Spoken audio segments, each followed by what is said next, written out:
জয় জয় শ্রী জয় রাধে জয় জয় শ্যাম জয় জয় শ্রী রাম জয় জয় বংশীধর জয়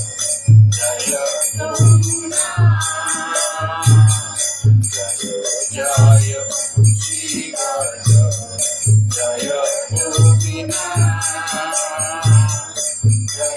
জয় বৃন্দাবন জয় গোপীনাথ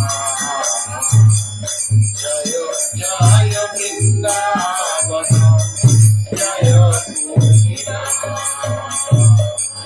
জয় জয় রাধে জয় জয় শ্যাম জয় জয় শ্রী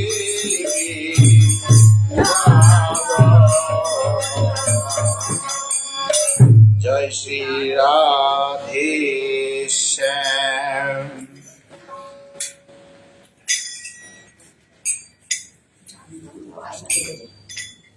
শ্রীমদ্ ভগবদ গীতা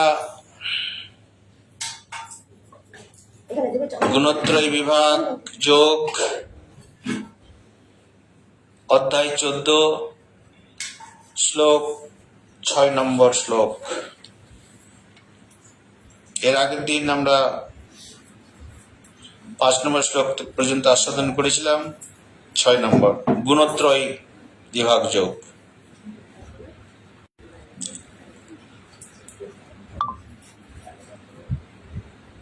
এই 3টি গুণ সত্য তম রজ দেহকে আবদ্ধ হওয়ার কথা বলেছেন। সেই 3টি গুণের মধ্যে সত্যগুণের স্বরূপ তার বন্ধনের প্রকার পরবর্তী শ্লোকে জানাচ্ছেন। এই 3টি গুণের কথা যে আবদ্ধ হয় তার আগে বললেন, এবং এই 3টি গুণের সত্যগুণের স্বরূপ তার বন্ধনের প্রকার পরবর্তীকালে জানাচ্ছেন। এটা আমাদের জানা একান্তভাবে কর্তব্য। কারণ এই জ্ঞানটা যে আমরা 3টা গুণের দ্বারা কিন্তু আবদ্ধ, এবং এই 3টি গুণের দ্বারা আমরা পরিচালিত, আমাদের বুদ্ধি, আমাদের কর্ম, সমস্ত কিছু এই 3টি গুণের দ্বারাই পরিচালিত। ফলে আমাদের এই জ্ঞানটা হওয়া অত্যন্ত প্রয়োজন। একটা হচ্ছে সাত্ত্বিক জ্ঞান, একটা হচ্ছে রাজসিক, আর একটা হচ্ছে তামসিক। এই যে 3টা গুণ, এটা মায়ারই অংশ, এটাকে বলা হয় গুণমায়া। তো মায়াটাকে যদি আমরা ঠিক মতো জেনে নিই, তাহলে আমরা নিজেকে জানতে পারবো, ভগবানকেও জানতে পারবো, মায়াকেও জানতে পারবো। এই জন্য এই 3টা গুণকে বলা হয় গুণমায়া। কেন গুণমায়া বলা হলো না, এই 3টা গুণের জন্য, এই 3টি গুণের জন্য আমাদেরকে 3টা গুণ আবদ্ধ করে রেখেছে, বন্ধন করে রেখেছে। কোথায়? সংসারের মধ্যে। তো যার দ্বারা আমরা বন্ধন প্রাপ্ত, পুনরূপী জননম পুনরূপী মরণম, আমাদের এই গতাগতি চলছেই। এর আগে তাহলে তার সম্বন্ধে জানা অত্যন্ত প্রয়োজন। তাই এখানে ভগবান বললেন যে অর্জুন 6 নম্বর শ্লোকে তত্র সত্যম নির্মলা প্রকাশ কামনায়ম সুখ সঙ্গেন বধাক্তি জ্ঞান সঙ্গেন চানগ। হে অর্জুন, তুমি শোনো, এই গুণগুলির মধ্যে সত্যগুণ নির্মল, স্বচ্ছ হওয়ায় প্রকাশক এবং নির্বিকার। এই সত্যগুণ সুখ এবং জ্ঞানের দ্বারা দেহকে আবদ্ধ করে রাখে। আমরা বলি না লোকটা সাত্ত্বিক গুণের অধিকারী, মানে তার লোকটা ভালো, কি না খুব সাত্ত্বিক লোক, তার মানে তার আচার আচরণ সাত্বিক। তো এই সাত্বিক গুণের দ্বারাও কিন্তু আমরা আবদ্ধ হয়ে থাকি। এই যে তিনটা গুণ, সব থেকে উন্নত মানের গুণ হলো কি সাত্বিক, সত্যগুণ। তো এই গুণটা হলেও কিন্তু আমরা কি আবদ্ধ হয়ে যাই এই গুণের দ্বারাই। কি জন্য? এই গুণ থেকে প্রাপ্ত যে আমাদের সুখের দ্বারা আমরা আবদ্ধ হয়ে যাই। জয় রাধে। এবং এখান থেকে যে আর এই সাত্বিক জ্ঞানের দ্বারাও আমরা আবদ্ধ হয়ে থাকি। একটা সুখ আর একটা জ্ঞানের দ্বারাও এই সাত্বিক গুণের সঙ্গে আমরা আবদ্ধ প্রাপ্ত। তাহলে এই তিনটি গুণ, প্রথম গুণের স্বরূপ এখানে বলছেন যে এই সাত্বিক গুণ, তাহলে এরা যদি এই গুণটাও যদি আমাদেরকে আবদ্ধ করে রাখে, তাহলে এইটা আমাদেরকে জানা দরকার। যে আমরা তো জানি সাত্বিক গুণ হলে ভালো, কিন্তু সেটাও ভালো জিনিসটাও আমাদেরকে আবদ্ধ করে রাখে। হ্যাঁ, কি করে আবদ্ধ করে রাখে? তাহলে এটাকে আমাদের জানা দরকার। জানলেই কিন্তু এটা, এই তত্ত্বটা যদি আমরা জেনে নিই, তাহলে তাহলে যে এটা যে আমাদেরকে আবদ্ধ করে রাখে, কেন রাখে সেটা আমরা জানতে পারবো। আর জানলেই তখন সাত্বিক গুণ থেকেও তখন আমরা ঊর্ধ্বে ওঠার চেষ্টা করব, যাতে করে আমাদের কর্মপ্রচেষ্টা, দৈনন্দিন জীবনটা সাত্বিক তো হবেই, সেই সঙ্গে সঙ্গে সাত্বিক গুণের ঊর্ধ্বে উঠলেই তবেই ভগবানের ধামে দিকে আমরা এগোতে পারবো। তার মানে বলছে ত্রিগুণাতীত, সব থেকে উঁচুতে সত্যগুণ, সব থেকে নিচে হচ্ছে তমগুণ, তারপরে রাজস্বিক গুণ, তারপরে সাত্বিক গুণ। তাহলে সাত্বিক গুণের কেউ যদি উঠে যায়, তাহলে সেটাকেও তার ঊর্ধ্বে যদি কেউ ওঠে, বা তিনটা গুণের অতীত যদি হয়ে যায়, তারপরে কিন্তু আরম্ভ হলো ভগবানের রাজত্ব, অপ্রাকৃত জগৎ। এই সাত্বিক গুণ পর্যন্ত কিন্তু কি হয়, এটা মায়ার জগৎ। এই তিনটা গুণই কিন্তু মায়া, এটাকে বলা হয় গুণমায়া। আর আরেকটা মায়া হচ্ছে আবরণাত্মক মায়া, জীব মায়া বলা হয় ওটাকে। একটা গুণমায়া, এই তিনটা সত্য রজ তম, এই তিনটা গুণের দ্বারাই আমরা আবদ্ধ হয়ে থাকি। এই সত্য গুণের দ্বারা কিরকম সুখ, এবং জ্ঞানের দ্বারা রাজসিক যশ, প্রতিষ্ঠা, লাভ, কর্ম প্রচেষ্টা, উদ্যম, আরো কর্ম করো, এটা করো, সেটা করো। হ্যাঁ, ফলে আরো ওর মধ্যে, জালের মধ্যে আমরা জড়িয়ে যাই। তামসিক গুণ তো জানে নেই, ওটা একটা নিকৃষ্টতম, যে অসামাজিক কাজ করে অনেকে সুখ পায়, আনন্দ পায়। কারো অসামাজিক কাজ করলে, চুরি করলে, ডাকাতি করলে, আততায়ীতা করলে তারা এক ধরনের সুখ পায়। এটা হচ্ছে তামসিক, নিকৃষ্টতম ধর্ম। তাহলে তিনটা ধর্মেই কিন্তু আবদ্ধ করে রাখে জীবকে। এই জন্য এই তিনটি গুণকে অত্যন্ত একান্তভাবে আমাদের জানা প্রয়োজন। এই তিনটি গুণের কথা মধ্যে সত্যগুণ নির্মল, মলবিহীন, স্বচ্ছ বলা হয়েছে। অর্থাৎ রজগুণ তমগুণের ন্যায় সত্যগুণের মালিন্যতা নেই। এই রজগুণ এবং তমগুণ অপেক্ষা নির্মল এবং স্বচ্ছ, তার মধ্যে কোনো খাদ মিশানো থাকে না, স্বচ্ছ। যেমন জল, স্বচ্ছ জল দেখছেন আয়নার মতো চকচক, ঠিক তেমনি এটাও আয়নার মতো চকচক। নির্মল হওয়ায় পরমা তত্ত্বের জ্ঞান লাভের সহায়ক। ফলে সাত্বিক গুণটা এটা নির্মল হয়, পরমাত্মা তত্ত্ব জানার পক্ষে এটা সহায়ক। ওই পথে এগোনোর জন্য এটা অত্যন্ত সহায়ক আমাদেরকে। প্রকাশন বলা হলো কেন? সত্যগুণ নির্মল এবং স্বচ্ছ হওয়ায় এটি প্রকাশকারী, প্রকাশ করেন সত্যগুণ। কিরকম? যেমন আলোর প্রকাশে অন্তর্গত বস্তুগুলি পরিষ্কার দেখা যায়। আলোর প্রকাশ হলে ওইখানকার যে বস্তুগুলো আছে সেটা আমি দেখতে পাবো। তাহলে সাত্বিক গুণ যদি কারো হয়, তখন সে রজগুণটাকে চিনতে পারবে আর তমগুণটাকে চিনতে পারবে, দেখতে পাবে। তাহলে আমি যখন বুঝতে পারবো যে এটা হচ্ছে রজগুণ এই আচরণটা, হ্যাঁ, তাহলে সেখান থেকে বিরত হওয়ার চেষ্টা করব। এটা হচ্ছে তামসিক গুণ, তাহলে সেখান থেকে বিরত হওয়ার চেষ্টা করব। তাহলে কে এটা কে নির্দেশ করে দিচ্ছে? এই সাত্বিক গুণটাই।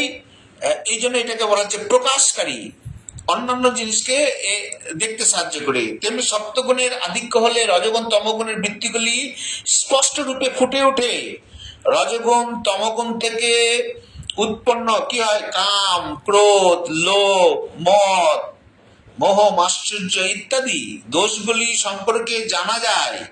এইসব বিকারগুলি সম্পর্কে স্পষ্ট জ্ঞান হয়। সপ্তগুণ বৃদ্ধি পেলে ইন্দ্রিয়াদিতে প্রকাশ, চেতনা সূক্ষ্মভাবে বিশেষভাবে প্রতীত হয়, যার ফলে প্রত্যেক পরমার্থ লৌকিক বিষয় ভালোভাবে বুঝতে বুদ্ধি পূর্ণরূপে কাজ করতে খুব উৎসাহ লাগে। এই গুণটা যদি বৃদ্ধি পায় তাহলে ইন্দ্রিয়গুলির প্রকাশ পায়। চক্ষু, কর্ণ, নাসিকা, ত্বক, জিহ্বা এই ইন্দ্রগুলি সাত্ত্বিকভাবে কাজ করার দিকে যখন এগোয়, হ্যাঁ, চোখ সবসময় চায় যে ভালো জিনিস দেখব, ভগবানের জিনিস আমি দেখব। নাসিকা চাই যে আমি ভগবানের চরণের যে তুলসী এবং চন্দনের আঘ্রাণ সেটা আমি নেব। হ্যাঁ, স্পর্শ চাবে বিগ্রহর স্পর্শ। এইভাবে চক্ষু, কর্ণ, কান দিয়ে আমি ভগবানের কথা আমি শুনবো। হ্যাঁ, এইভাবে সমস্ত চক্ষু, কর্ণ, নাসিকা, ত্বক, কান দিয়ে আমি শুনবো, চোখ দিয়ে দেখবো, সমস্ত কিছু ভগবানের দিকে ইন্দ্রিয়গুলো আমার অতিবাহিত হবে। এটা এই সাত্বিক গুণটা এই ইন্দ্রিয়গুলোকে প্রকাশ করে, চেতন করে দেয়, ওইভাবে সে এগোয়। এই সত্ত্বগুণটা দুভাবে বিভক্ত, জানেন? একটা হচ্ছে শুদ্ধ সত্ত্বগুণ আর একটা হচ্ছে মলিন সত্ত্বগুণ। শুদ্ধ সত্ত্বগুণ কি করে জানেন? শুদ্ধ সত্ত্বগুণটা ভগবানের দিকে নিয়ে যাওয়ার জন্য কাজ করে, ভগবানের দিকে যেন যায়, মন, বুদ্ধি, হ্যাঁ, ইত্যাদি এই সত্ত্বগুণটা কাজ করে। আর মলিন সত্ত্বগুণটা কি করে? এই সংসারের দিকে নিয়ে যায়, সংসারের দিকে থেকে ভালো কাজ করব, দান করব, ধান করব, এটা করব, ওটা করব, লোকের কোনো ক্ষতি করব না, তাকে সাহায্য করব, এই সমস্ত জিনিসগুলো থাকে। নিঃস্বার্থভাবেই করব, কিন্তু করব লোকের জন্য। তো এই গুণটাও কিন্তু এটাকে বলা হয় কি? মলিন সত্ত্ব। তো লোককে উপকার কি মলিন করা হলো? মলিন হলো কি? এটা খারাপ হলো? বলছে না, এটা খারাপ নয়। আপনার এই গুণটা মলিন তত্ত্ব বলা হচ্ছে কেন? এটা সংসার থেকে উদ্ধার করার জন্য নয়, হচ্ছে না কাজটা।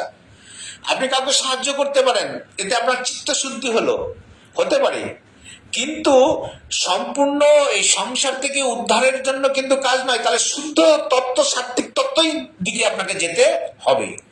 সেখানে কি করতে হবে?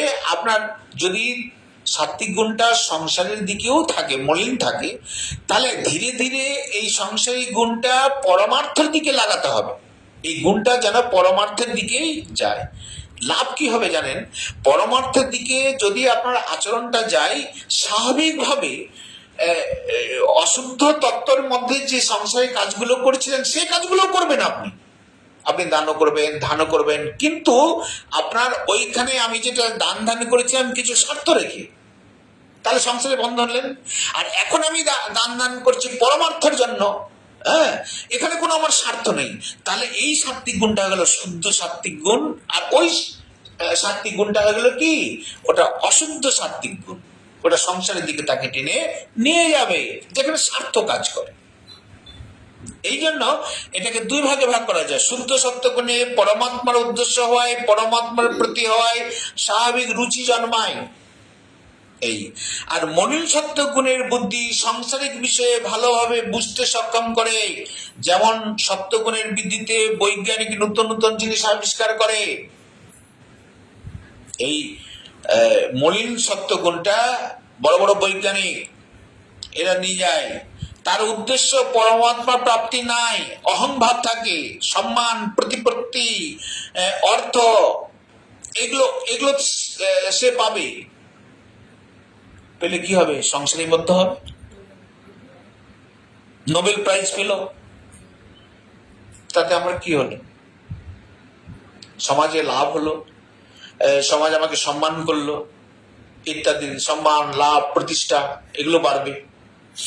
তো তাহলে সাত্বিক গুণটা দুই ভাবে, একটা মলিন সাত্বিক গুণ আর একটা হচ্ছে সাত্বিক, শুদ্ধ সাত্বিক গুণ। এইভাবে এই গুণগুলো আমাদেরকে নিয়ে যায়। সত্যগুণ অনাময়ম, সত্যগুণ রজতম অপেক্ষা বিকার রহিত, অর্থাৎ এর মধ্যে কোনো বিকার নেই। এই জন্যই বলা হচ্ছে যে পরমাত্মা প্রাপ্তিতে সহায়ক হওয়াতে এই সত্যগুণকে বিকার রহিত বলা হয়। এই সত্যগুণের অধিষ্ঠান হওয়ার পর আমরা পরমাত্মার দিকে এগোতে পারবো ধীরে ধীরে। তাহলে এই জন্য এটাকে বলা হয় সত্যগুণের কি, সত্যগুণের বিকার রহিত এটাকে বলা হয়। কারণ ভগবান প্রাপ্তিতে, ভগবান কি বিকার রহিত, ভগবানের মধ্যে কোনো বিকার নেই।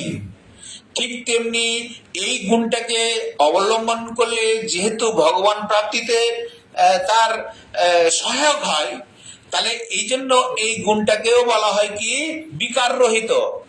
চিত্তে যখন সাত্বিক বৃদ্ধি হয় তখন কোনো বিকার হয় না, তখন এক প্রকার সুখ অনুভব হয়। এবার চিত্তে যখন এই সাত্বিক গুণটা হয় না, তখন কি হয়? এক প্রকার সুখের অনুভব, প্রশান্ত ভাব লাগে, বাহ সুন্দর, এই কাজটা আমি করলাম। তখন সাধকের মনে চিন্তা হয় এই সুখ যেন আমার সর্বদা বজায় থাকে, আমি ভালো কাজ করছি, মনের মধ্যে এটা থাকে যে একটা প্রশান্তি ভাব আসে, সুখ ভাব আসে। এই সুখ ভাবটা তখন রক্ষণাবেক্ষণ করার জন্য মনে হয় যে না, আমার জন্য এই সুখ ভাবটা আমার চিরকাল যেন আমার বজায় থাকে। লাভটা কি হবে? এই শান্তি যেন চিরস্থায়ী হয়, এই নির্বিকার ভাব যেন সবসময় বিরাজ থাকে। কিন্তু এই সুখ শান্তি নির্বিকার তো কখনো নষ্ট হয়ে যায়, সাধকের কিছুই ভালো লাগে না। এই ভালো লাগা বা না লাগাই হলো সত্যগুণের সুখে আসক্তি। যদি না হয় আজকে আর ভালো লাগছে না, তাহলে এটা সুখও দিতে পারে। সুখ যদি না দেয় তাহলে ভালো লাগবে না। তাহলে সুখ দেওয়া এবং না দেওয়া দুটোই কিন্তু কি হচ্ছে? আসক্তি জন্মায়। না, আমার সুখটা প্রয়োজন। এই আসক্তির জন্য তাকে আবার সংসারে, তাহলে সংসারের প্রতি আসক্তি হলো তার, তাহলে সংসারে আবার তাকে আসতে হবে। তাহলে সাত্বিক গুণটা সুখের দ্বারা আসক্তি জন্মায় সংসারের প্রতি। ভালো মানুষ, কিন্তু ভালো মানুষ হওয়ার পরে যে প্রশান্ত ভাব, ওই সুখটা যেন আমার বজায় থাকে, তাহলে কি হয়? সে আবার সংসারের প্রতি আসক্তি হয়। তাহলে যখন সত্যতম রজ এই তিনটি গুণের বৃত্তির বিকারের স্পষ্ট জ্ঞান হয়, সাধকের এইরূপ নানা রকম বিস্ময়কর ব্যাপার সম্পর্কে জ্ঞান হয়। যখন এই সাত্বিক গুণটা বৃদ্ধি পায় তখন ও চিনতে পারে কোনটা রাজসিক গুণ, কোনটা তামসিক গুণ। তখন জানে যে এটা ভালো কাজ, এটা মন্দ কাজ, চিনতে পারে। যখন ও চিনতে পারে তখন তার বিবেক কাজ করবে যে না, আমাকে ওইভাবে যাওয়া উচিত নয়। তাহলে আপনাকে ওইটা দিক নির্দেশ কে করে দিল? ওই সাত্বিক গুণটাই করে দিল, চিনতে সাহায্য করলো আপনাকে। এই জন্য আমাদের আচার ব্যবহার সমস্ত কিছু সাত্বিক গুণের দিকে যেন যাই, এইটা আমাদের মানুষ জন্মের প্রথম কর্তব্য। কারণ সাত্বিক গুণ গেলেই, গুণের কাছে গেলেই আমরা অন্যান্য গুণকে যখন জানবো তখন সত্য গুণের মধ্যে প্রতিষ্ঠিত থাকার চেষ্টা করব, রাজসিক বা তামসিক আমরা বাদ দিব। এবার বলছেন যে সত্য গুণে এসেও কিন্তু আমাদের লাভ হচ্ছে না। কারণ সত্য গুণটা আসাতে যে সুখ এবং সত্য গুণের আসাতে যে সাত্বিক জ্ঞান আমরা লাভ করি, এই দুটোই কিন্তু প্রশান্তি এবং সুখের জন্য আমাদেরকে আবদ্ধ করে রাখে। এই জন্য বলছেন যে এখান থেকেও সাধন ভজন আমাদেরকে এই সাত্বিক গুণের ঊর্ধ্বে যতক্ষণ পর্যন্ত না যাওয়া যায়, তার মানে আমরা সুখেও আনন্দিত হব না, দুঃখেও কাতর হব না। সাম্যভাব যতক্ষণ পর্যন্ত আমাদের মধ্যে না আসে ততক্ষণ পর্যন্ত আমরা এই গুণের থেকে ঊর্ধ্বে উঠতে পারবো না।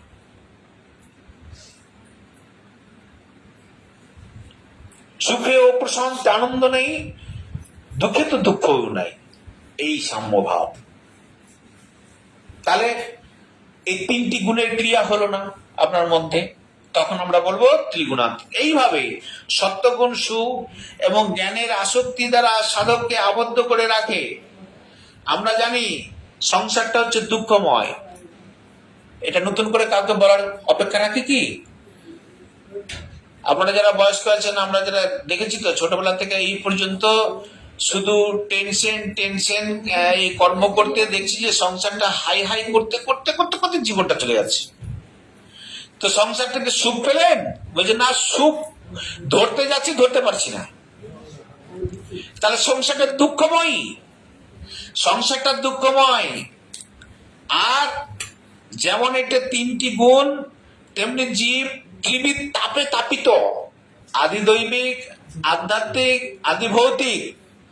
এই সমস্ত গুণ দ্বারা এরা আমরা জর্জরিত। এই ত্রিবিধ দুঃখ নিবৃত্তি হচ্ছেন পরম পুরুষার্থ।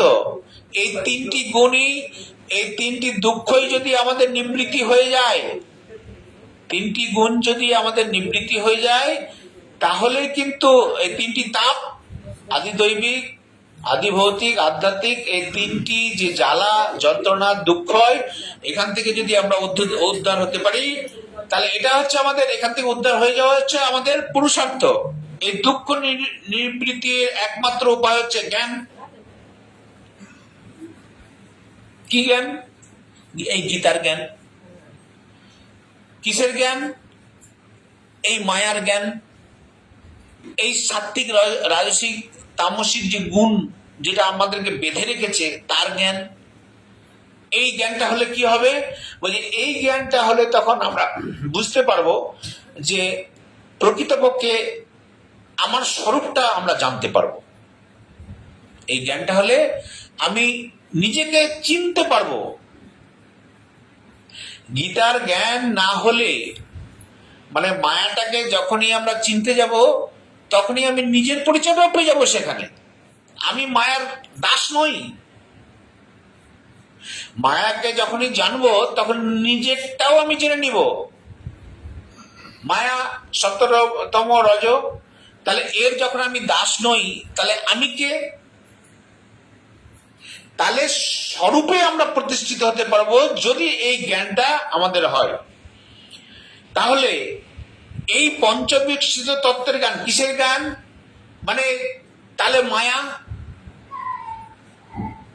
আর আমি, এই দুটো নিয়েই তো সংসার। তাহলে মায়াটাকে জানা দরকার, মায়াটাকে জানলে আমি জানতে পারবো। তাহলে মায়াটাকে যদি জানতে হয় তাহলে তিনটা গুণ, তাহলে তিনটা গুণ থেকেই এই পঞ্চবিংশতি তত্ত্বের জ্ঞান আমরা পাবো। 25টা জ্ঞান, ম্যাটেরিয়ালস। কিরকম বলছেন? তাহলে এই যে সংসারটা, মায়াটা ত্রিগুণাতীত, এই গুণটা কি কি দিয়ে গঠিত? সংসারটা, পুরো সংসারটা বলছে 25টি তত্ত্ব দ্বারা গঠিত। তার 25টি তত্ত্বের মধ্যেই এই তিনটি গুণ কিন্তু আছেই, সত্য, তম আর রজ। এই তিনটি গুণ যখন বিশ্বব্রহ্মাণ্ড সৃষ্টি হয়, তখন এই তিনটি সৃষ্টি করার জন্য ভগবান সংকল্প নেন। তখন এই তিনটা গুণই সাম্য অবস্থায় থাকে। এটাকে বলা হয় বুদ্ধিদত্ত বা অহংকার। এই একদম স্থির থাকে। আর যখনই মনে হয় যে না আমি এক আছি, বহু হব, তখনই তার মধ্যে একটা চঞ্চলতা হয়। যখন আমরা মনে করি যে আমরা একটা কিছু করব, তখন শরীরের মধ্যে একটা চঞ্চলতা হয় না? হেঁটে যেতে হবে, হাত দিয়ে কাজ করতে হবে। মনের মধ্যে প্রথমে কি হয়? সংকল্প হয়। সংকল্প হলে আমরা কর্মের জন্য উদ্যত হই, তাই তো? ঠিক তেমনি ভগবান যখন এখানে মনে করেন, তখন এই মায়াকে সঙ্গে নিয়ে তিনি এই এই কাজটা করেন। তো এই মায়াটা হচ্ছে 25টা তত্ত্ব নিয়ে গঠিত। এবং এই 25টা তত্ত্বের মধ্যে সত্যতম রজ 3টা গুণ আছে।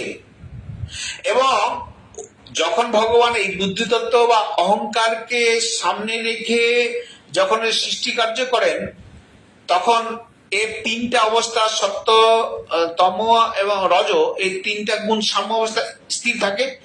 ওটার যখন তখন মধ্যে অস্থিরতা আসে, ভগবানের ঈক্ষণ হয় ওর মধ্যে, তখন তার মধ্যে মানে ওই শান্ত আছে, অশান্ত হচ্ছে, মানে ওখান থেকে একটা কিছু সৃষ্টি হবে। কি সৃষ্টি হলো? ওইখানে ওই যে রজগুণ হচ্ছে কর্ম প্রচেষ্টা। ওই রজগুণকে অবলম্বন করে তখন মন্থন হয়, যেমন সমুদ্র মন্থন হয়। তো সমুদ্র মন্থন হলে কি হবে? সমুদ্র থেকে অনেক কিছু বেরিয়েছিল। ঠিক তেমনি ওই রজগুণকে অবলম্বন করে ব্রহ্মা তখন সৃষ্টি কার্যে প্রবৃত্ত হয়। ভগবানের দ্বারাই শক্তি প্রাপ্ত ব্রহ্মা তখন ওই রজগুণকে অবলম্বন করে সৃষ্টি কার্য আরম্ভ করেন। তাহলে রজগুণটা থেকে যখন মন্থন হয়, তখন সাত্বিক গুণ এবং তামসিক গুণ উৎপন্ন হয়। তাহলে 3টা গুণ হয়ে গেল, রজগুণকে অবলম্বন করে সাত্বিক গুণ এবং তামসিক গুণ। এইখানে যে গুণগুলো উৎপন্ন হলো, তার মধ্যে 25টি তত্ত্ব বের হয়। এই তত্ত্বটা কি কি শুনে রাখুন। এই 25টি তত্ত্বের জ্ঞান, তার মানে এই 25টি তত্ত্বের মধ্যে হচ্ছে একটা প্রকৃতি, আর একটা হচ্ছে পুরুষ।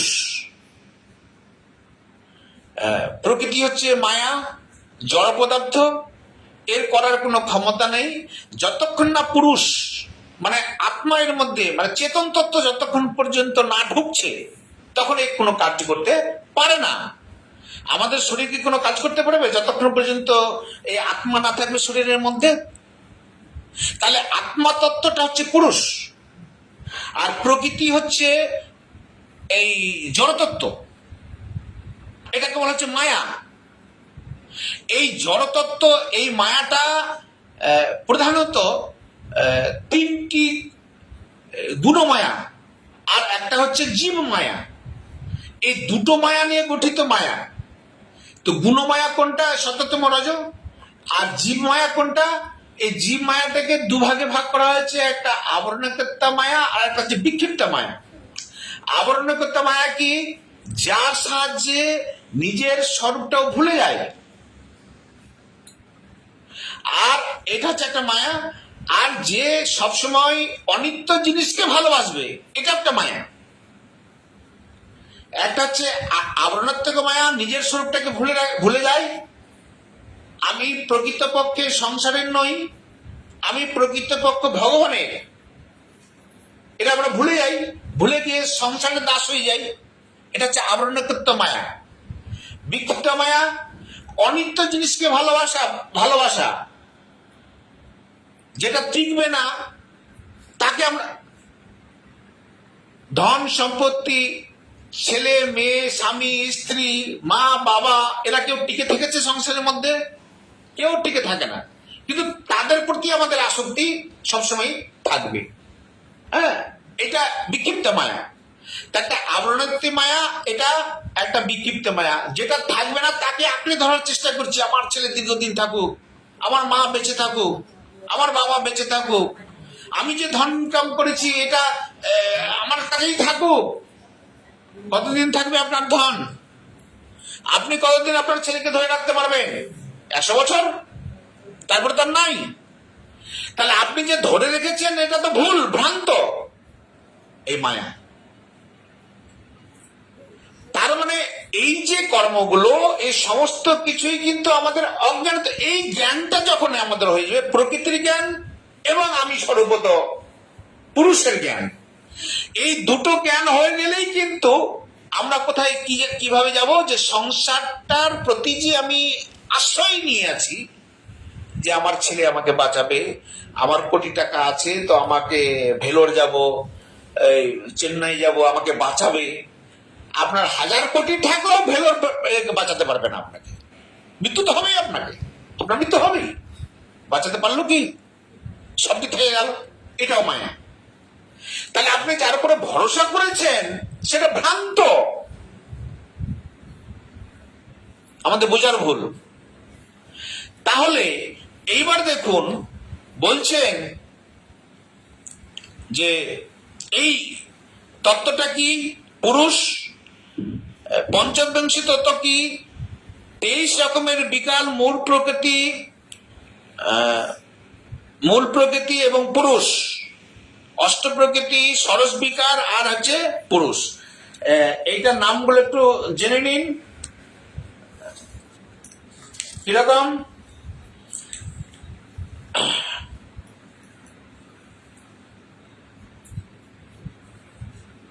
এই পুরুষ এবং প্রকৃতি মিলে এই সংসার তৈরি। জড়র সঙ্গে চেতন যুক্ত হলেই সেটা চলমান হয়। একটা রুমাল হাতে নিয়েছি, কাপড় নিয়েছি, এই জড় পদার্থ, এটা নড়ছে মানে কি আমার হাতটাকে নড়াচ্ছে, তবে নড়ছে, তার মানে এর মধ্যে চেতন তত্ত্ব যখন আসলো তখন এরও চেতন হয়ে গেল, নাহলে এর কোনো কাজ করার ক্ষমতা নেই। তাহলে এরকম প্রকৃতি মানে মায়া এবং পুরুষ, এই দুটো মিলেই কি হয়? মহাতত্ত্ব মানে বুদ্ধিতত্ত্ব। এবং ওই বুদ্ধিতত্ত্বকে মন্থন করলে, রজগুণ দ্বারা যেটা বললাম, মন্থন করলে কি হয়? একটা সত্যগুণের আবির্ভাব হয়। রজগুণকে অবলম্বন করে যখন মন্থন হয় তখন তমগুণ আর সত্যগুণের উদ্ভব হয়। সত্যগুণ থেকে কি উৎপন্ন হয়? শুনে রাখুন, সত্যগুণ থেকে কি উৎপন্ন হয়? সত্যগুণ থেকে হচ্ছে পঞ্চ জ্ঞানেন্দ্রিয়, চক্ষু, কর্ণ, নাসিকা, ত্বক, জিহ্বা, আর পঞ্চকর্ম ইন্দ্রিয়, এই যে হাত, পা, উপস্থ ইত্যাদি পাঁচটা, আর হচ্ছে মন বা চিত্ত, যাই বলুন না কেন। তাহলে এই অহংকার থেকে, মহাতত্ত্ব থেকে, বুদ্ধিতত্ত্ব থেকে এই সপ্তগুণ আর তমগুণ উৎপন্ন হলো রজগুণকে অবলম্বন করে।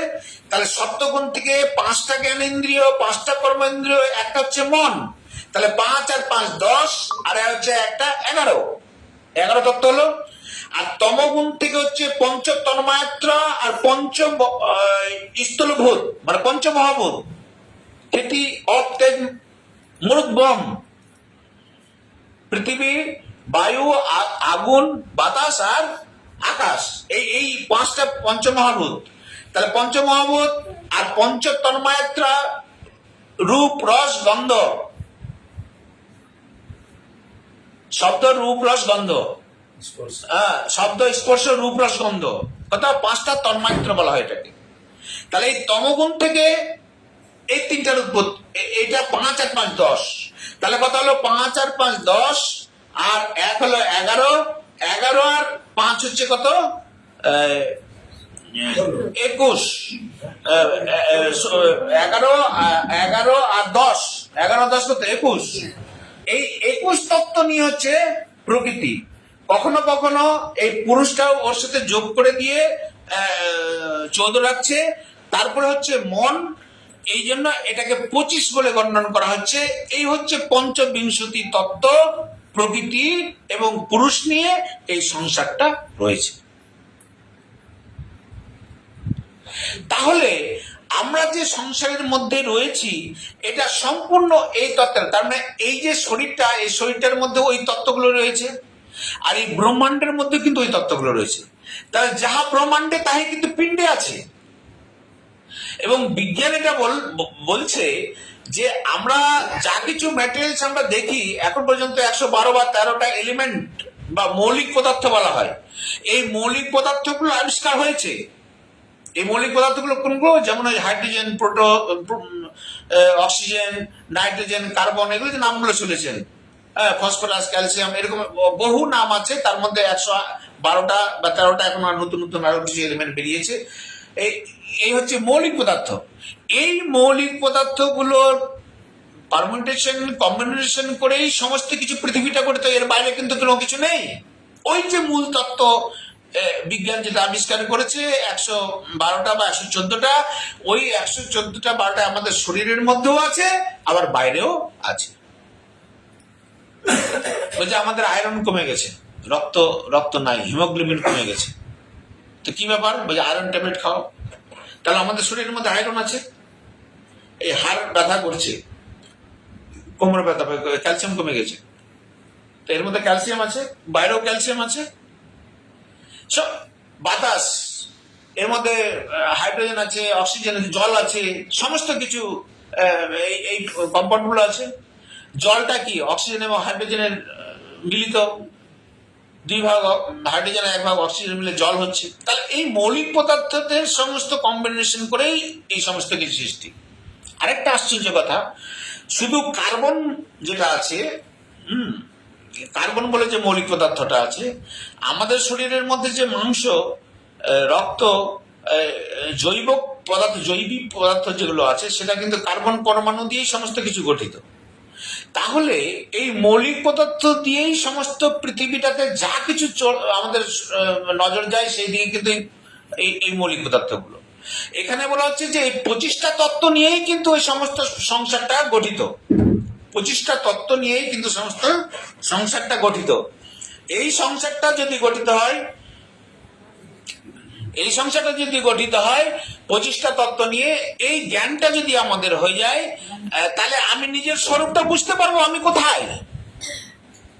তাই তো, আমি তখন নিজে বুঝতে পারবো আমি কোথায়।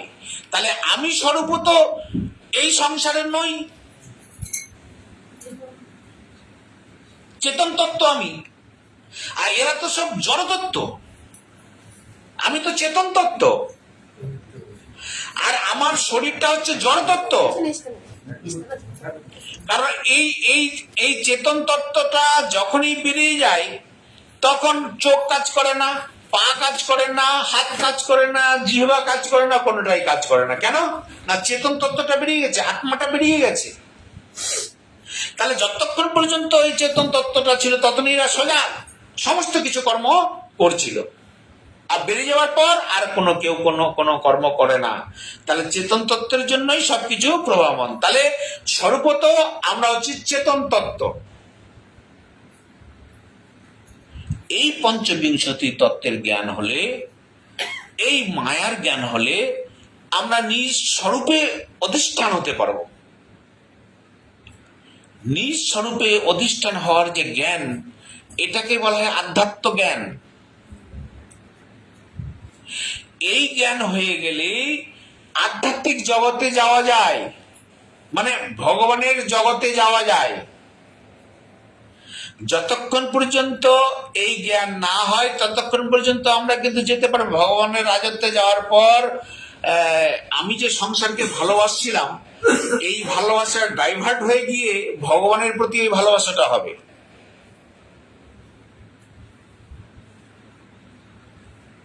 ভগবান আমাদের আশেপাশে সব জায়গায় আছে, কিন্তু আমরা দেখতে পাই না। কারণ ভগবান হচ্ছেন কি, উনি হচ্ছেন প্রেমের মূর্তি, ওকে প্রেম দ্বারাই একমাত্র পাওয়া যায়। কিন্তু প্রেমটা তো করছি আমরা সংসারের সঙ্গে, তো ভগবানকে আপনি পাবেন কি করে? এই আপনি যতগুলো ভালোবাসা আপনি সংসারের মধ্যে করেছেন, ওই ভালোবাসাগুলোকে একত্রিত করে যদি ভগবতমুখী হয়ে যায়, তাহলে ভগবানকে আপনি পেয়ে যাবেন সাক্ষাৎ রূপে। ফর্মুলা একদম সাজানো আছে। কিন্তু সংসার থেকে তুলে সেই দিকে নিয়ে যাওয়া, এটাই সাধনা। তার জন্য এই জ্ঞানের প্রয়োজন, জানার প্রয়োজন, গুরুর প্রয়োজন। তিনি জ্ঞানগুলো দিবেন। জ্ঞান হলেই তখন আমরা জেগে উঠব, নাহলে আমরা সব ঘুমাচ্ছি। সংসারী লোক আমরা সব ঘুমাচ্ছি, কিন্তু যারা আধ্যাত্মিক চেতন সম্পন্ন সাধুগুরু বৈষ্ণব, এরা সব জেগে আছে। এরা সংসারের বুদ্ধিতে ঘুমায়, আধ্যাত্মিক জগতে জেগে থাকে। আর আমরা সংসারের জগতে জেগে থাকি, আধ্যাত্মিক জগতের জন্য আমরা ঘুমিয়েই থাকি। ঠিক বিপরীত। এই জন্য অর্জুন বললেন, নষ্ট মোহ শীতল লব্ধা, আমি এই স্মৃতি খুঁজে পেলাম। কেন এতদিন কি আপনি জেগেছিলেন না, এখন আপনি ঘুম ভাঙলো? বলছে হ্যাঁ, আমি এটা আমার স্মৃতি যেন সব নষ্ট হয়ে গেছিল, আমি যেন মোহগ্রস্ত হয়ে গেছিলাম। ওই অবস্থা আমরাও সব সংসারী জীব, আমরা মোহগ্রস্ত। নিজেকে আমরা জানতে পারছি না প্রকৃত স্বরূপটা, যে আমরা জীবের স্বরূপ হয় কৃষ্ণের নিত্য দাস, এই কথাটা আমরা ভুলে গেছি। জীব নিত্য কৃষ্ণ দাস যাহা ভুলে গেলা, সেই দোষে মায়া তারে গলাই বান্ধিলা। যখনই ভগবানকে ভুলে গেছি তখন মায়া এসে আমাদেরকে হাবি করে নিয়েছে, এটা আমি, এটা আমার ইত্যাদি, আমি আমার ভাব নিয়ে আমরা তখন সংসারে চলতে থাকি। কিন্তু এই জ্ঞান যখন হয়ে যাবে, এই জ্ঞান, এই গীতার জ্ঞান যখন হয়ে যাবে, তখন কিন্তু আমরা জেগে উঠব। স্বপ্ন যখন দেখি, স্বপ্ন ভেঙে যাওয়ার পর তখন ওগুলো কথা আর কি মনে থাকে, কি দেখলাম ফালতু। তো কেন স্বপ্ন দেখার সময় তো তখন মনে করছিলেন যে আমি জেগে জেগেই দেখছি সব, তখন কি মনে করছিলেন আমি ঘুমিয়ে আছি? ঠিক তেমনি এখানে যা দেখছি এটাও কিন্তু স্বপ্নবতী।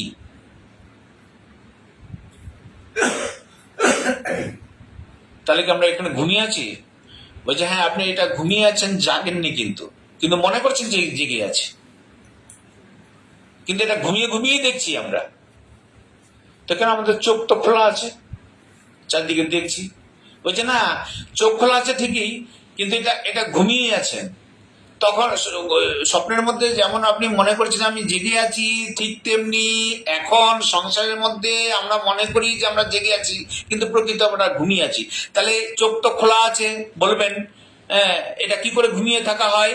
বলছে এটা এই জন্যই ঘুমিয়ে থাকা হয় যে জ্ঞান যতক্ষণ হয়ে যাবে, তখন ওই জ্ঞানের জন্যই কিন্তু তখন ঘুমটা আমার ভেঙে যাবে। সত্যি তো, আমি যে সংসারটাকে আমি আমার করছিলাম, এটা কেউ আমার নয়।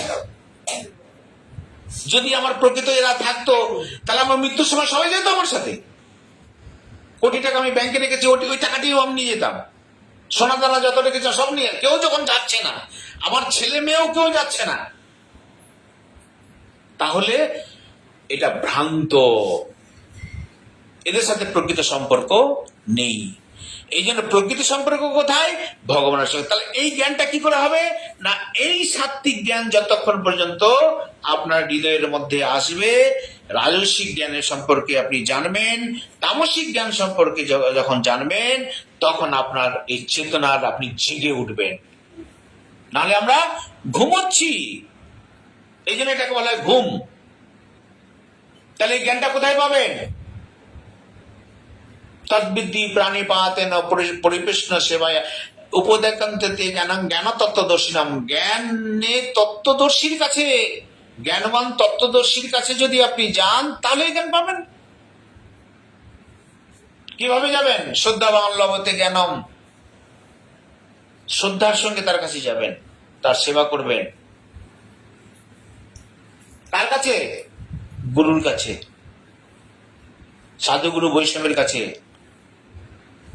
এই জ্ঞানের ভান্ডার তাদের কাছেই আছে। এই ব্যাসপীঠ থেকে এই জ্ঞানটা পাবেন। এই জ্ঞান পেলে নিজেকে চিন্তা করবেন, যেটা শুনলেন ওটা মন্থন করবেন।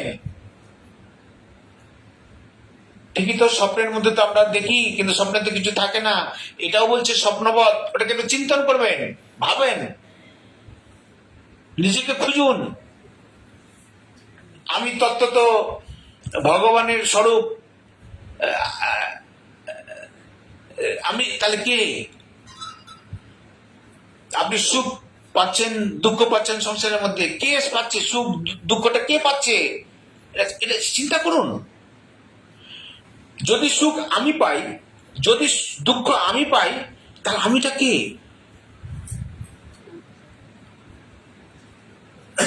সুখ পাচ্ছি আমি, দুঃখ পাচ্ছি আমি, এই শরীরটা কি সুখ দুঃখ পাচ্ছে? বুঝেন না?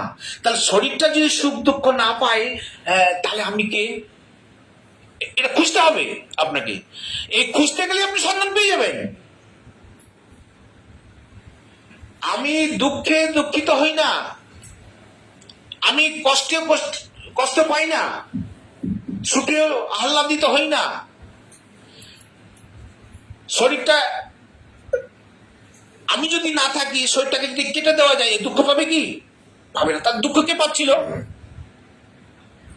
খুঁজুন, এটা মন্থন করুন, আপনি আপনাকে খুঁজে পেয়ে যাবেন। আপনি হাতটা কেটে দিলেন, লাগছে, কে কাকে কে কষ্ট পাচ্ছে খুঁজুন। শরীরটা বলে না, শরীরটা যদি কষ্ট পেত তাহলে মৃত্যুর পরেও একে যদি কাটতাম তাহলে কষ্ট পেত, মারে বাপরে করে চিল্লাতো। এই চিৎকার করে কি করে না, পড়ে আছে। ওর হাতটা কেটে দেন, পাটা কেটে দেন, জ্বালিয়ে দেন, নদীতে ফেলে দেন, কবর দিয়ে দেন, ও কিছু বলবে না। তাহলে খুঁজুন, মন্থন করুন, আপনি আপনাকে পেয়ে যাবেন খুঁজে। আমরা মন্থন করি না, চিন্তন করি না, বলে আমি নিজেকে খুঁজে পাই না।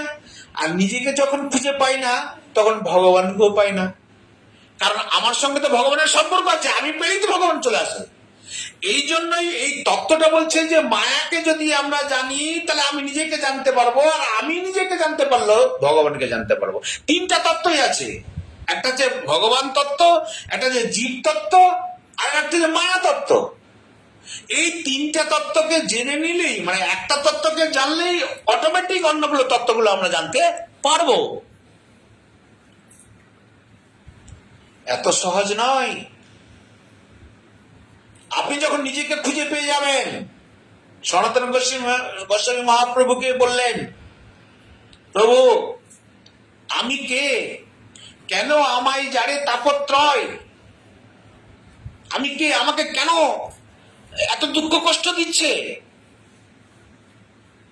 এই তিতাব জ্বালা, তুমি প্রভু বলো কেমন হিত হয়, আমার হিত হবে কি করে, আমি জ্বালা থেকে বেরোবো কি করে। মহাপ্রভু তখন ওই জীবের স্বরূপ বলতে গেলেন, তুমি কে, তুমি মায়ার দাস নয়, তুমি হচ্ছে ভগবানের দাস, ভগবানের অংশ, ময়মংস জীবলোকে জীবভূত সনাতন। এই যে জ্ঞান, এই তত্ত্বের জ্ঞান, মায়ার জ্ঞান, হ্যাঁ, হলেই সে নিজের স্বরূপে অধিষ্ঠান হতে পারবে। আর নিজের স্বরূপে অধিষ্ঠান হতে পারলে কি হবে, ভগবানকে আমরা জানতে পারবো। এই জন্য এই জ্ঞান অত্যন্ত মূল্যবান। এই জন্য এই গুণত্রয় যোগ, এই 14 নম্বর অধ্যায়, এটা প্রত্যেকের শ্রবণ করা উচিত। শুধু শ্রবণ নয়, এটাকে মন্থন করা, শ্রবণ করে চিন্তন মন্থন করা। এই জন্য বলছেন এই গীতার শ্লোকগুলো প্রত্যেকটা শব্দের মধ্যে একটা ফিলোসফি লুকিয়ে রয়েছে, যেটা যদি আমরা ইয়ে করি। আমরা তো শুধু পুণ্য সঞ্চয়ের জন্য গীতা পাঠ করি, এই গীতা পাঠ করলে আমার পুণ্য হবে, আমার এটা হবে, বংশে ভালো হবে, আমার মঙ্গল যাবে, দিনটা মঙ্গল যাবে, আমার এই জন্যই করি। কিন্তু প্রকৃত গীতার তত্ত্ব কিন্তু তা নয়। উদ্দেশ্য গীতার যে কথাগুলো আছে, এটা উদ্দেশ্য কিন্তু তা নয়, মঙ্গলের জন্য। মঙ্গল কোনটা, যখন আপনি প্রকৃত তত্ত্ব নিজের স্বরূপটা জানতে পারবেন, এটাই হচ্ছে গীতার আসল উদ্দেশ্য। নিজেকে তুমি জানো।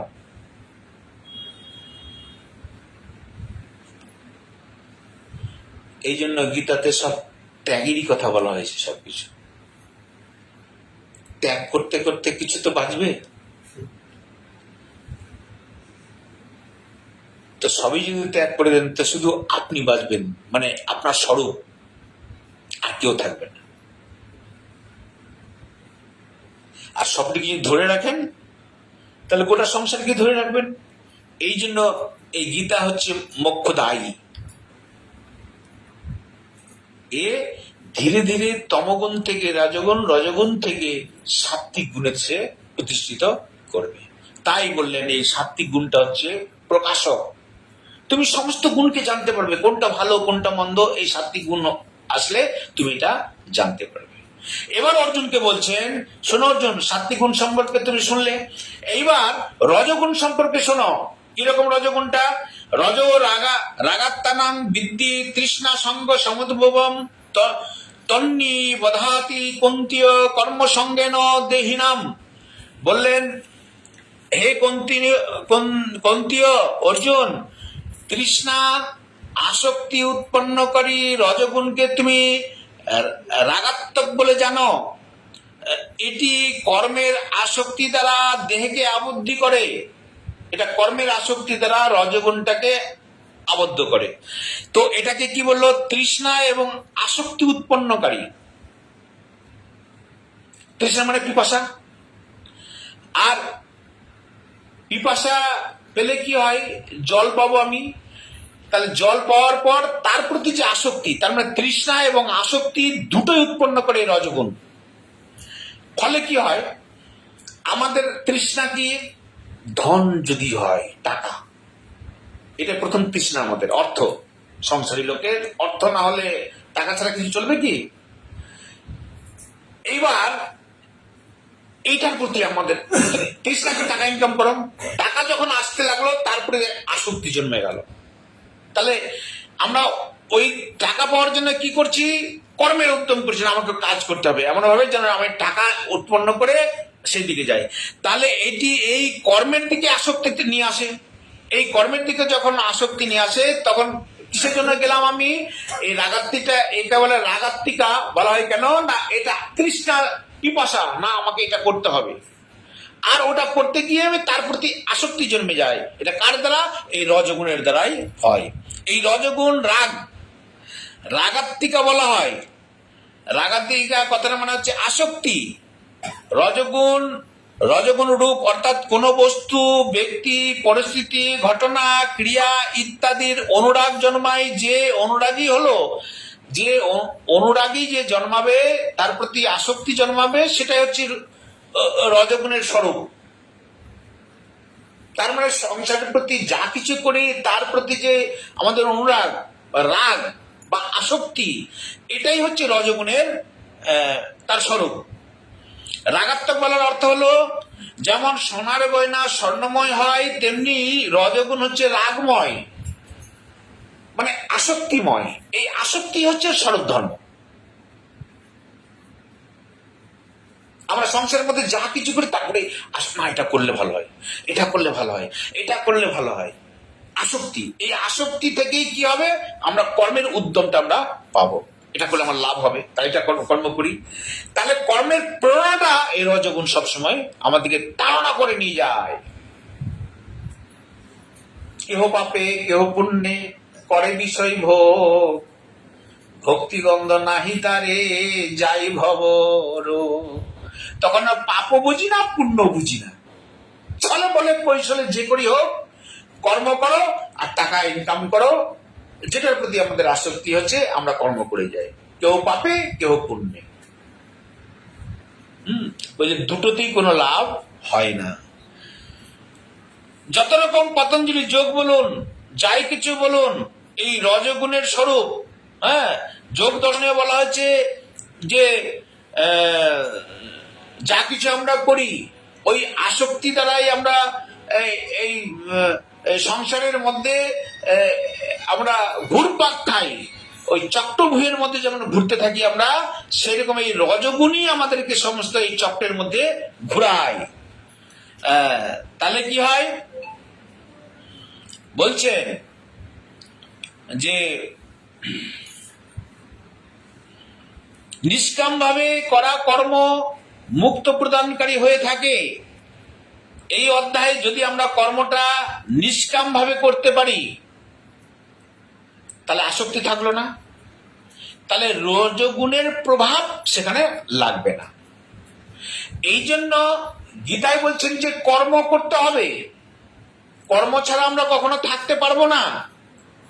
কিন্তু কর্মের প্রতি কোনো আসক্তি যেন না থাকে। কর্ম নেই বা অধিকারস্থ মা ফলস্য কদাচন। তুমি কর্ম করে যাও, তুমি ফলের আশা তুমি করো না, কারণ ফলটা তোমার হাতে নেই। অযথা তুমি ফলের আশা করছো তুমি। তাহলে নিষ্কাম ভাবে কর্ম করার কথা বলা হচ্ছে। তাহলে এই রজগুণকে অতিক্রম করার জন্য একমাত্র রাস্তা হচ্ছে নিষ্কাম ভাবে কর্ম করা, কারো প্রতি কোনো আশা রেখে কর্ম করা উচিত, নিজের কর্তব্য জ্ঞানে কর্ম করা। তাহলে এই রজগুণ থেকে আমরা উদ্ধার হতে পারবো। আপনি যদি আশা রেখে কর্ম করেন দুঃখ পাবেন। আপনি বহু আশা করে বেটাকে বিয়ে দিলেন, বৌমা নিয়ে আসবেন, এটা করবেন, বৌমা আমার খুব সাহায্য করবে, বেটা যখন বিয়ে দিয়েছি বা এই করেছি, বহুরকম আশা থাকে। হ্যাঁ, তো দেখা গেল যে আপনার সেই আশা পূরণ হলো না। কিন্তু আপনার ফ্যামিলিতে যারাই থাকে তাদের প্রতি কোনো আশা না রেখে আপনি নিজের কর্তব্যকে নিজের কর্মটা করবেন, দেখেন প্রশান্ত ভাব লাভ করবেন। তাহলে এই রজগুণ কোন কর্মের প্রতি আসক্তি রেখে কোনো কর্ম তো আমাদের করতেই হবে। গীতা এই জ্ঞান দিচ্ছে যে গীতা কিন্তু কখনো বলে না, ভগবান শ্রীকৃষ্ণ অর্জুনকে যে উপদেশ দিলেন যে তুমি কর্ম করো, কিন্তু কর্মের প্রতি কোনো আসক্তি তুমি না রেখে তুমি কর্মটা করো, ব্যাস এই হচ্ছে টেকনিক। তুমি যদি আসক্তি না রেখে কর্ম করো, সেই কর্মটা তোমার হবে, কিন্তু তার ফলটা ভালো মন্দ কি হবে তোমার দেখার ওটা দরকার নাই। একটা মেয়ে ছেলে পড়াশোনা করে, ও যদি আগে থেকেই ও চিন্তা করে যে আজকাল চাকরি টাকরি পাওয়া যায় না, পাওয়া যায় না, তা এখন পড়ে কি হবে, এটা ভেবে যদি ও পড়াশোনা করতে পারবে? ও ফলটা যদি আজকে দেখে নাই যে আজকাল বেকারত্ব অনেক হয়ে গেছে, তো তা আমরা কি বলি তখন, তোকে ওটা চিন্তা করতে হবে না, তোর যেটা ডিউটি তুই ভালোভাবে পড়াশোনাটা কর, বাস। তুই নিজের কর্তব্য করে নিলে তোর রেজাল্টটা যদি ভালো হয়, এটা তোর কর্তব্য, রেজাল্ট আমি 80% নিয়ে আসবো, 100% নিয়ে আসবো রেজাল্ট, ফলটা তুমি অটোমেটিক পাবা। তার জন্য তোমাকে পরিশ্রম করতে হবে না, তুমি শুধু এইটুকু তোমার কর্মটা ঠিক করে করো, তুমি হাতে হাতে ফলটা পারবা। ফলটা কি হবে না হবে এই জন্য তুমি কর্মটা করবে না, নাহলে একটাও ছেলে মেয়ে পড়াশোনা করবে না, একটাও। আজকে চাকরি বাকরি নাই, কি পড়াশোনা করবে? অতএব এই রজগুণটা এখান থেকে উদ্ধার পাওয়ার জন্য কি করতে হবে আমাদেরকে, না আসক্তিহীন ভাবে আমাদেরকে কর্ম করতে হবে। এই তৃষ্ণা সঙ্গোদ্ভূতম, এই পদটি যাতে তৃষ্ণা আসক্তি উৎপন্ন হয়, তৃষ্ণা এবং আসক্তি উৎপন্নকারী হচ্ছে এই রজগুণ। তৃষ্ণা বা আসক্তি হতে উৎপন্ন, তৃষ্ণা আসক্তি হতে উৎপন্ন, যেমন বীজ বৃক্ষ থেকে অপরের কারণ হয়, বীজ থেকে বৃক্ষ উৎপন্ন হয়, আর বৃক্ষ থেকে আবার বীজ উৎপন্ন হয়, তেমনি আসক্তি রূপ রজগুণ থেকে তৃষ্ণা এবং আসক্তির বৃদ্ধি পায়, এবং তৃষ্ণা আসক্তি থেকে রজগুণ বহু গুণে বৃদ্ধি পায়। তৃষ্ণা দ্বারা আসক্তি যারা যেমন রজগুণ বৃদ্ধি পায়, রজগুণ যত রকম যেভাবে বৃদ্ধি পাবে তখন আরো আরো তৃষ্ণা এবং আসক্তি বৃদ্ধি পাবে, মানে দুটোই দুটো পুরোপুরো। তাৎপর্য হলো এই দুটি থেকে অপরটির বৃদ্ধিতে সাহায্য করে। সুতরাং উপরোক্ত দুটি অর্থই ঠিক, যে কোনো এই রজগুণ হোক, আর তার রজগুণের স্বরূপ হচ্ছে কি এই তৃষ্ণা এবং আসক্তি, এই দুটোকেই ত্যাগ করা উচিত, নাহলে রজগুণ থেকে বেরোনা যায় না। তাই এই রজগুণের আসক্তিকে মানুষকে আবদ্ধ করে। অতএব সাত্বিক কর্মেও আসক্তি থাকলে তা বন্ধনকারক হয়। তাহলে সাত্বিক কর্মেও যদি আমাদের আসক্তি থাকে, রজগুণের ধর্মটাও যদি থাকে সাত্বিক কর্মের মধ্যেও, তাহলে সেটাও আমাদের বন্ধনের কারণ হয়। রজগুণ তো বন্ধনের কারণ হয়ই, হ্যাঁ। আর আসক্তি না থাকলে কর্মবন্ধন হয় না। এই আসক্তি রজগুণ থেকে যে আসক্তি উৎপন্ন হয়, এই রজগুণের আসক্তি না থাকলে কিন্তু কোন রকম বন্ধন আমাদের হয় না। একমাত্র আসক্তি হচ্ছে বন্ধনের কারণ, মানে কামনা। এই কামনা দ্বারাই আমরা সংসারে বন্ধন প্রাপ্ত, আর এই কামনা দ্বারাই আবার সংসার থেকে আমরা মুক্ত। কামনা করলেই সংসারে আবার পুনরপি জননম পুনরপি মরণম, কামনা বা আসক্তি ত্যাগ করলেই কি হবে, আমরা এখান থেকে মুক্ত।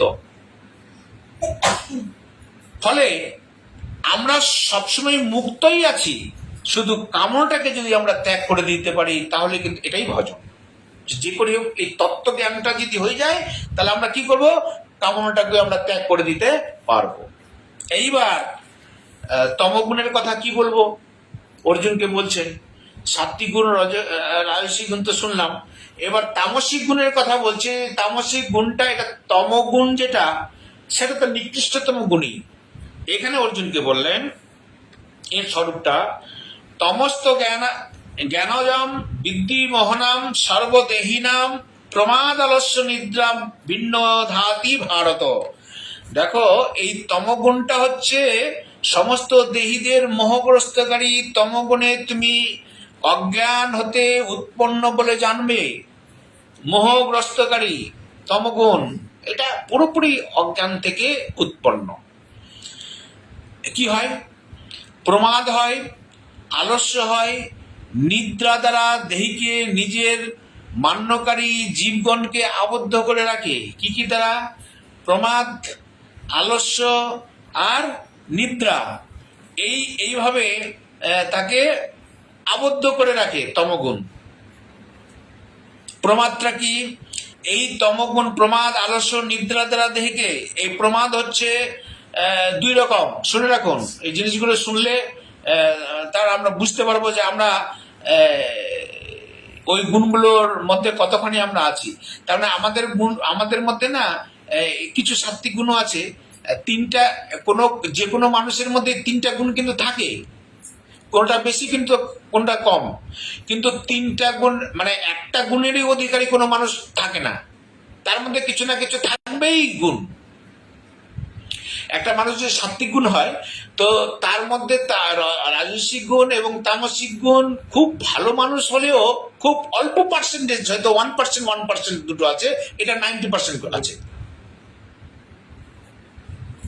আমরা যত জীব জগৎ দেখছি না এখন চারিদিকে, এই তিনটা গুণের পার্সেন্টেজ যদি আমরা করি, তিনটা গুণের মিশিয়ে যদি দিই আমরা, তাহলে কোটি কোটি জীব উৎপন্ন হয়ে যাবে। কারণ সাত্বিক গুণের যদি ওখানে আপনি পার্সেন্টেজ করেন 1%, আর এগুলো যদি 100% করে করেন, তাহলে এক প্রকার জীব হলো। আবার ওখানে যদি 2% ধরেন, আর এখানে যদি 100%, তাহলে আরেক প্রকার জীব হলো। তাহলে কত হচ্ছে? পারমুটেশন কম্বিনেশন করলে কত কোটি কোটি জীব হয়ে যায়। আপনারা সাধারণ কথা চিন্তা করুন, মোবাইলের আমরা যে ডিজিট গুলো, এটা কটা ডিজিট? 10টা অক্ষর আছে তো ওখানে।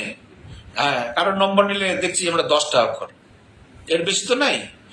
এই 10টা অক্ষরের দ্বারাই কিন্তু গোটা ভারতবর্ষের, আপনি কেন পৃথিবীটাও ধরতে পারেন, ওখানে আরেকটা জুড়েছে, হয়তো আরেকটা 12টা বা 11টা করেছে অন্যান্য জায়গায়।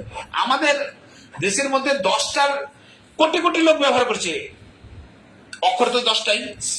তাহলে কি করে হচ্ছে? কারোর সাথে কোনো নম্বর মিলে না, এটা কি করে সম্ভব? অক্ষর তো 10টাই, গুণ 3টা, কোটি কোটি লোক হতে পারে এই 3টা গুণ পারমুটেশন কম্বিনেশন করে। তো আপনার নম্বর হচ্ছে 10টা, এখানে কোটি কোটি ওই 10টা নম্বরই হয়ে যাচ্ছে। কি করে সম্ভব? এটাকে পারমুটেশন কম্বিনেশন বলা হয় অঙ্কের ভাষায়। মানে আপনি যদি 10টা আছে, তো 10টার মধ্যে প্রথম অক্ষরটা যদি 8 হয়, প্রথমটা 8 যদি তুমি ধরো, বা 9 যদি ধরো, 9, 5, 9, 3, এরকম করে 10টা অক্ষর। এবার 9টাকে তুমি আপনি বাঁ দিকে রেখে দেন চেপে, ওটাকে স্থির রেখে দেন। এবার ওই সংখ্যাগুলোকে এবার ঘুরান, আগে পিছিয়ে করেন, কতটি সংখ্যা হবে মিলান তো। এবার আপনি নিজে গুণেই শেষ করতে পারবেন না। 9টাকে বাঁ দিকে চেপে রেখেছেন, এবার বাকিটা কটা থাকলো? 9টা সংখ্যা। এবার 9টা সংখ্যাকে আগে পিছিয়ে ঘুমাতে থাকেন সবসময়, এটাকে পড়ে এটাকে পড়ে লক্ষ লক্ষ কোটি কোটি ওইখানে বেরিয়ে যাবে। তাহলে একটা 9কে আপনি স্থির রেখেছেন, এবার ওই 9টাকে ছেড়ে পরের অক্ষরটাকে স্থির রাখেন, বাকিগুলোকে এবার ঘুরান, আবার উৎপন্ন হবে। তাহলে কতটি, ওই 10টা অক্ষর থেকে কতটি অক্ষর উৎপন্ন হবে, ততটি লোক ব্যবহার করছে মোবাইল। ঠিক তেমনি এই যে 3টা গুণ আছে, সত্য, রজ, তম, এই 3টা গুণের পার্সেন্টেজ অনুযায়ী যদি আমরা করতে যাই, তাহলে কোটি কোটি কোটি এর গুণই আমরা শেষ করতে পারবো না। এত রকম জীব রয়েছে বা জড় রয়েছে। একটা পাথর, তার মধ্যে তামসিক ভাবটা 100% রয়েছে, কি 99% রয়েছে, 0.01% হয়তো রজগুণ তার মধ্যে রয়েছে, সাত্বিক গুণ ওখানে 0। তো এরকম সবগুলো পৃথিবীর মধ্যে যা কিছু যেদিকে আমরা তাকাবো না কেন, এই 3টা গুণের দ্বারাই পারমুটেশন কম্বিনেশন করে, যেমন মোবাইল 10টা অক্ষর দিয়ে আমরা কোটি কোটি লোককে এই নম্বর আমরা দিয়েছি, ঠিক তেমনি এই 3টি গুণের দ্বারাই আমরা এই কোটি কোটি জীবকেও আমরা এখানে ভাগ করতে পারি, এবং তাদের চরিত্র আলাদা সবারই। একটা মানুষের সঙ্গে একটা মানুষের বুদ্ধি মিলে না। কেন না? ওই যে 3টা গুণের পার্সেন্টেজ হেরফের আছে। আমার 5টা ছেলে 5 রকম। কেন? একই মা বাবার পুত্র,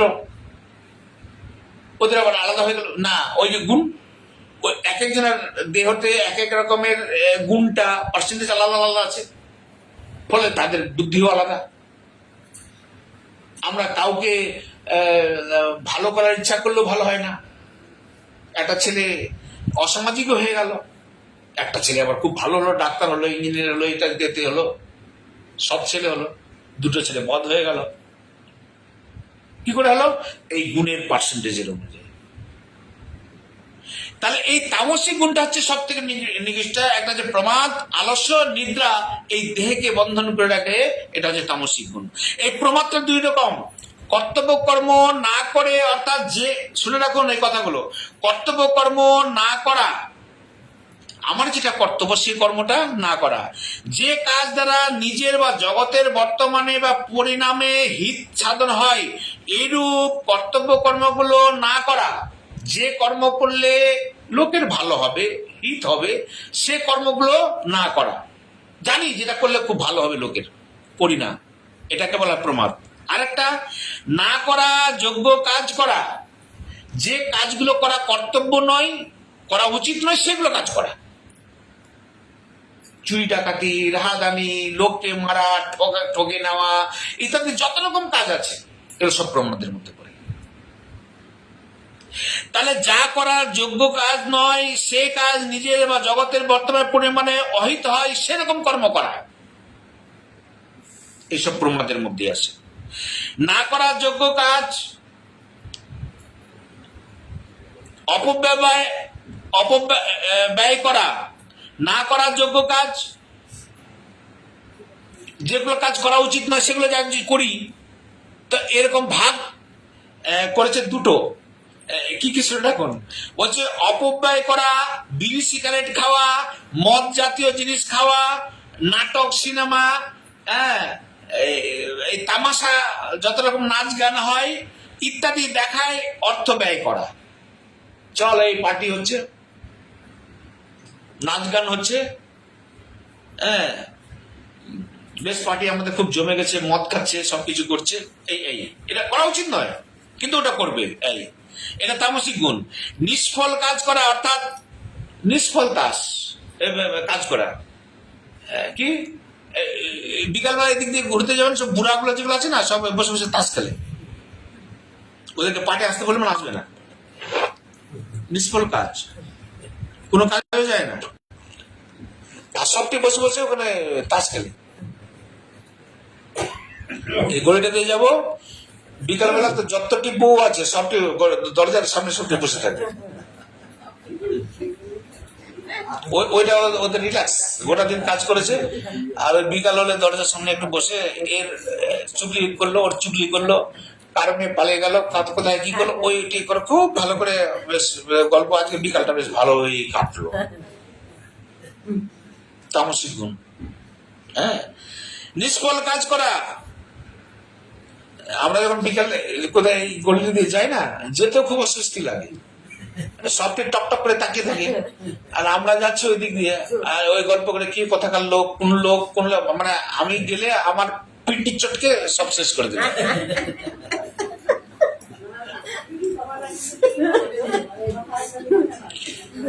কে গেল, কোথায় গেল, কোথাকার লোক, এটা আবার ওরা পেয়ে যায়, সবকিছু ওখানেই পেয়ে যায়, পেয়ে গিয়ে ওটা আরো বেশ মিষ্টি টিষ্টি দিয়ে আরো ভালো করে মন্থন করে, দারুণ গল্প। তামসিক গুণ। নিষ্ফল কাজ করা, তাস দাবা খেলা, কাজের সময় খেলাধুলা করা, অকারণে পশু পক্ষীকে উৎপীড়ন করা, অকারণে ছোট ছোট গাছপালাকে কেটে নষ্ট করা, নিষ্ফল কাজ, বিনা কাজে। এই হচ্ছে প্রমাদ, এগুলো সব প্রমাদের মধ্যে যাচ্ছে, তামসিক গুণ প্রমাদ। আরেকটা কি আলস্য, আলস্যের কথা আর কি বলবো, এটা তো বলে শেষই করা যাবে না। কি শুয়ে বসে কাটানো, ভালো লাগছে, এনার্জি নাই শরীরে,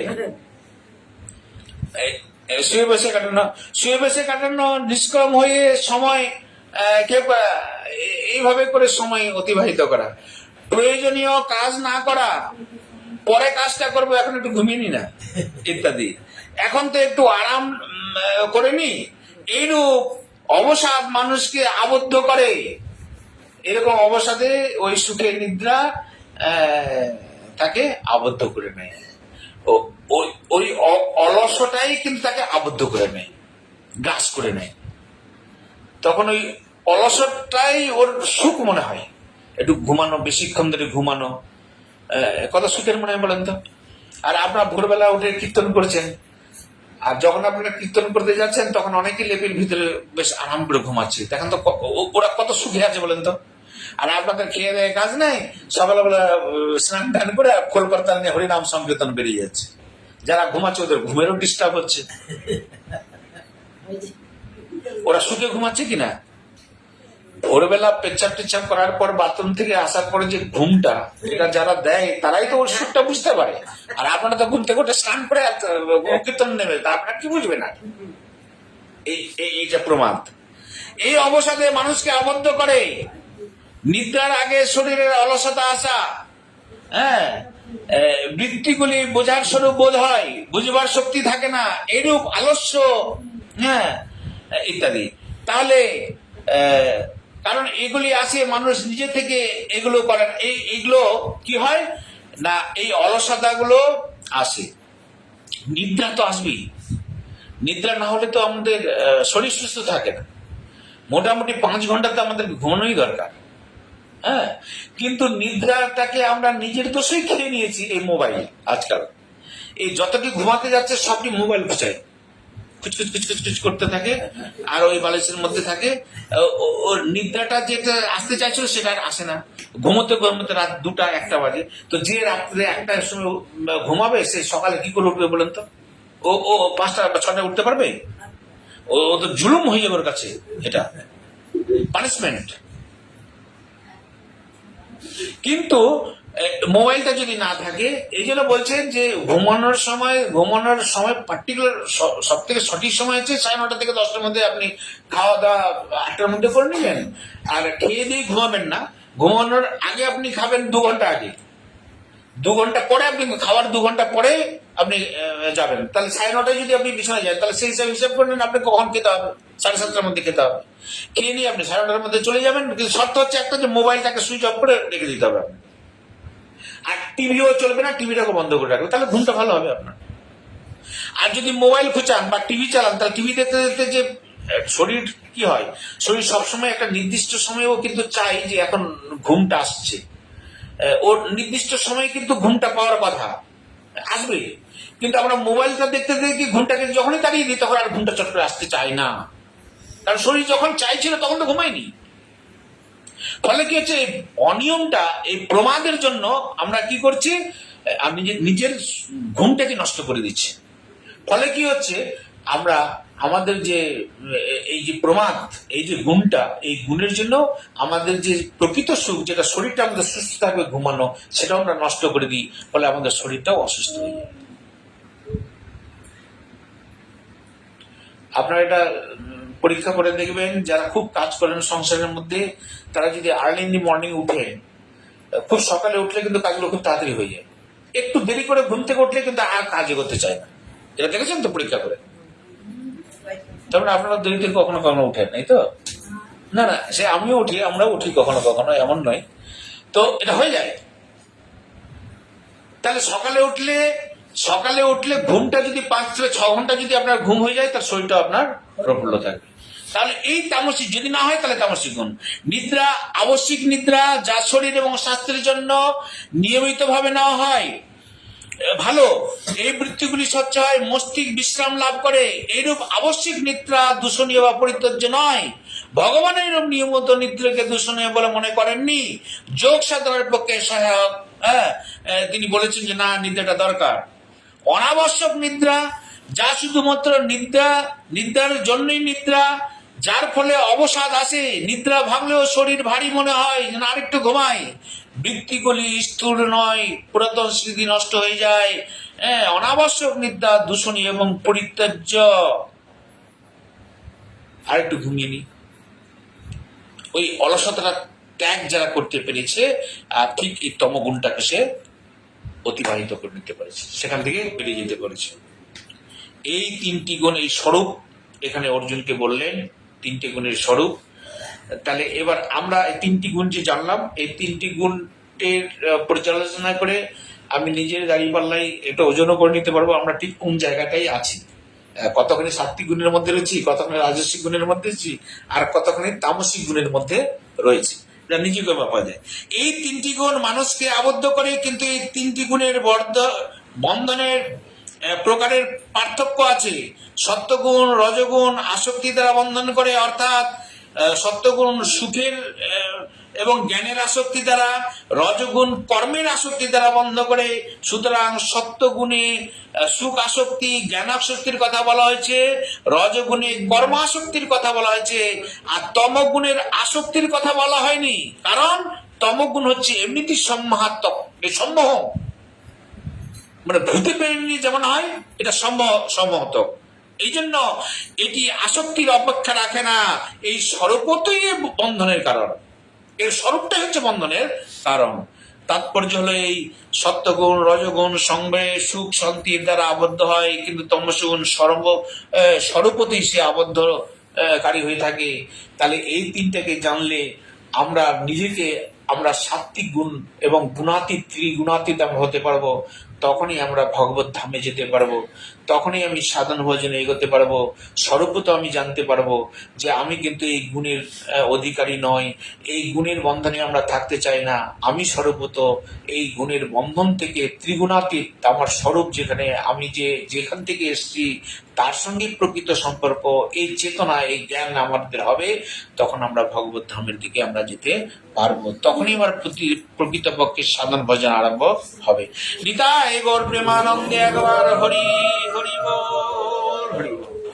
জয় জয় রাধে কৃষ্ণ গোবিন্দ, জয় জয় রাধে কৃষ্ণ গোবিন্দ, রাধে গোবিন্দ, রাধে গোবিন্দ, রাধে গোবিন্দ, রাধে গোবিন্দ।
পরিচয় দিতে পারে? নামো নামো শ্রী কৃষ্ণ প্রেয়সী